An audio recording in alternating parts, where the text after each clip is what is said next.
સુરત જિલ્લામાં બારડોલીમાં એક રસ્તો 2 મહિનામાં બીજી વાર બન્યો અને વિવાદ થઈ ગયો। સાંકરી મંદિર ખાતે સીએમની ખેડૂત સભા હતી। તે સમયે નેશનલ હાઈવે 53 પર બારડોલીથી કડોદ જતો રસ્તો બનાવવામાં આવ્યો, પરંતુ આ રોડ ઊંચો નીચો બન્યો હોવાથી તેને ફરીથી તોડી અને નવો બનાવાયો, જેના કારણે અહીં મોટા ખાડા પડેલા જોવા મળી રહ્યા છે। એક જાગૃત નાગરિકે તેનો વિડીયો બનાવી વાયરલ કરતા કોન્ટ્રાક્ટરની ભૂલનો ભોગ પ્રજા કેવી રીતે બની રહી છે તે અહીં સામે જોવા મળી રહ્યું છે। આ જો અત્યારે બનાવ્યું ને તોડી કાઢવાના પાછો આ સીએમ આવ્યા ત્યારે જ બનાવ્યું ને આ પાછું કેમ તોડાઈ નાખ્યું ભાઈ?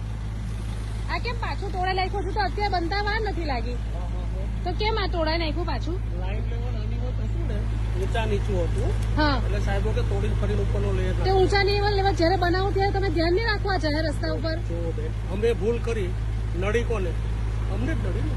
તો કેમ એવું? તમે કેમ પહેલી વાર કોન્ટ્રાક્ટ કામ કરો છો? ના બેન, કરીએ તો 30 વર્ષથી તો પછી કેમ એવી ભૂલ થાય? થઈ ગઈ તો એટલે ભોગવ્યા છે, બીજું શું કરવાના? તો પછી પૈસા